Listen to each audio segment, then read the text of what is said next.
This video is a response to Patty's Armchair Knife Sharpening and Maintenance Kit. This is what I usually keep. I keep this in a little EDC backpack, so this is always handy, and when I come home from work, it usually gets thrown beside my chair. So if I have to maintain a knife that I've used throughout the day, I'll first go to this kit to do it. It's a whole lot nicer and a whole lot easier than going out into the garage and digging out all of my bigger benchtop equipment.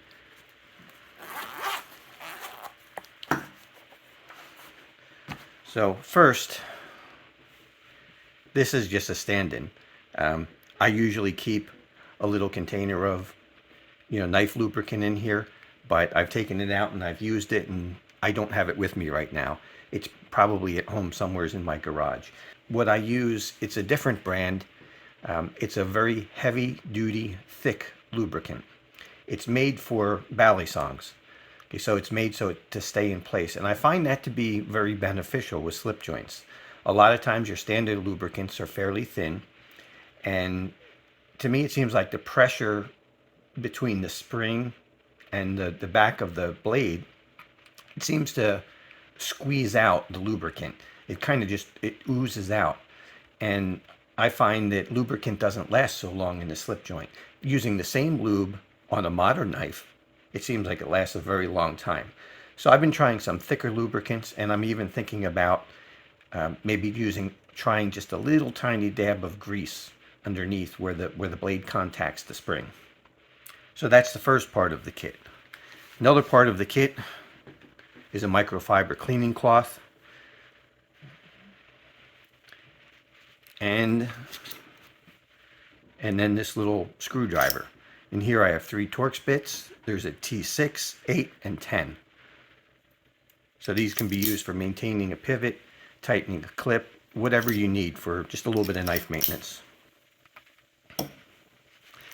Now in here I keep just a little piece of the leather conditioner that I have made, because this is also really good, not just for leather, but it's also really good on carbon steel. So this will help your carbon steel knives to prevent rust, and it's also food safe. This is actually edible, so you don't have to feel bad using this on your knives and then you go and cut up food with it. So this can be used on the knives, it can be used on micarta, it'll maintain your leather slips, so this is really good in the knife maintenance kit. Now for the main sharpening, I have 3 different grits of DMT diamond stones. These are credit card stones, and there's a 325, a 600, and a 1200. These are small, thin, and lightweight, and they're perfect for a kit like this.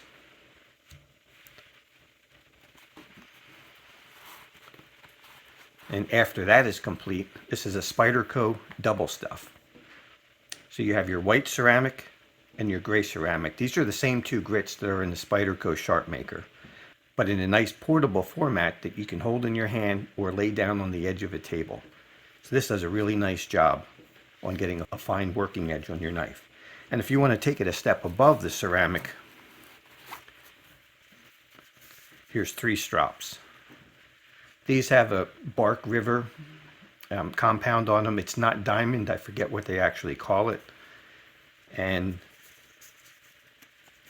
I keep a 4, 8, and a 16 micron. So these will get you to whatever level of finish that you need.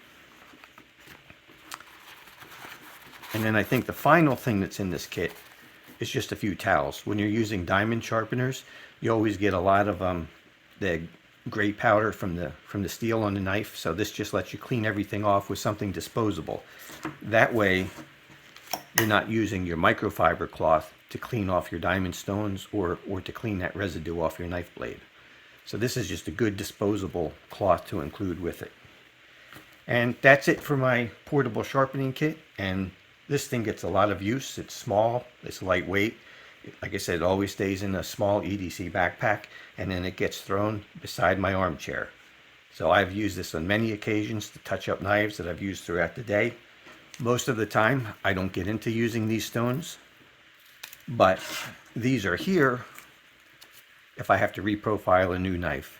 The 325 grit is pretty coarse, and you can actually reprofile a blade with it and then go through your progression and then continue with your progression and then continue after that. So you have a lot of choices.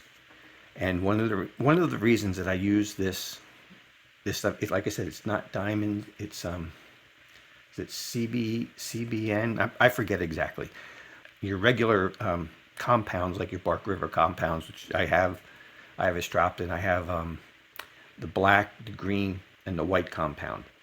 They work good on your carbon steels, and they work good up through say S30 and S35VN. But when you start getting into some of your harder steels like M390 or above, it's not a strong enough abrasive to effectively sharpen those knives. It takes way too much time. So this stuff will sharpen any knife that there is and do a quick job of it. So that's what I carry and some of the reasons why. And let's see your kits. If you have anything like this, make a video on it. I'd like to see what you carry. I'd always be looking for ways that I can improve my kit and in better products that I could carry with me. One addition that I just thought of actually as I was putting away this kit was the addition of an eraser. This is something that Patty suggested, and I had never seen anybody do this before. Where every once in a while I'll take my ceramics and go under hot water with a laundry detergent and give these a serious scrubbing to get some of the steel out of them.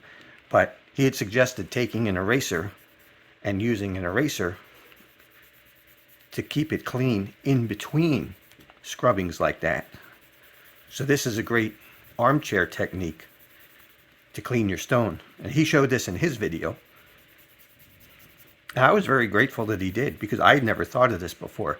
And I can see the difference this is making already. And this is a pretty seriously plugged up ceramic. So when the ceramic's clean, it cuts faster and it shortens your sharpening time. It makes things a lot more pleasant. So while that's not perfect, it's a lot whiter than it was before. So thank you, Patty, for showing this little trick. This eraser is going in my kit. Yeah, I got home and I found my lube. It was sitting in the garage right where I had thought. This is the stuff I had been using. It's called Carbon Honey. It's a very thick lubricant. It's probably even a little bit thicker than KPL Heavy. So this stuff has been good. It's been better on slip joints. Like I said before, the pressure from the spring against the blade tends to push the lubricant out. It squeezes it right out of its place. So this helps. It seems to last longer. And I stuck that right back in my kit. And then just to confirm, this is the stuff I've been using on the strops. It's Bark River CBN. And I have it in 4, 8, and 16 micron. So this stuff is pretty good. They're large size bottles, and it only takes a couple drops to fill up one of the strops. So this is going to last for many, many years. We'll see you on the next one.